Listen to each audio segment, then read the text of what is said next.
Hi, it's Crystal with Antlered Doe Outdoors and 2-Egg TV, and we're on Holmes Creek at Hightower Springs Landing. This is a beautiful part of the creek. We're about 5-6 miles south of the bridge in Vernon, but this is one of the more quiet places. The creek gets a good bit wider and a good bit deeper. If you decide you want to explore it, you better be ready because there's some snags, but there's several springs between here and the next landing down. But it's just a beautiful part of the creek. A lot of people don't even realize how much is down here.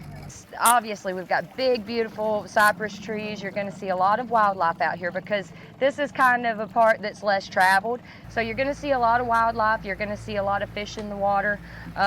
There is a good bit of downfall because we're still recovering from Hurricane Michael in some of these further back places.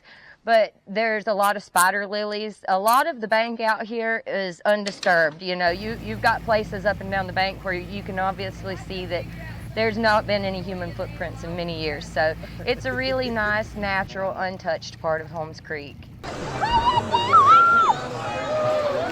thought about to swim over here. I said no with my hair. Memorial Day weekend, any holiday weekend, we say in the state of Florida, if it's going to be 100 degrees and the sun's shining, there's going to be people in every mud puddle, every spring, every swimming pool, everywhere.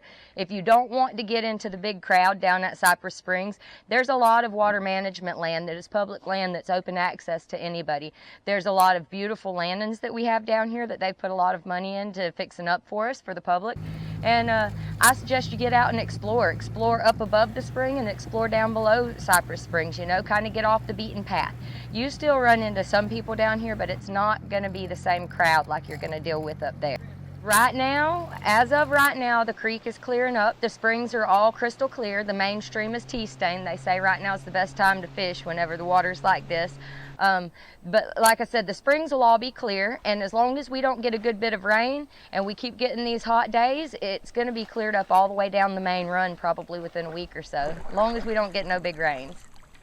You guys, it's Crystal Gainey from Antlered Doe Outdoors, and you've been watching 2-Egg TV.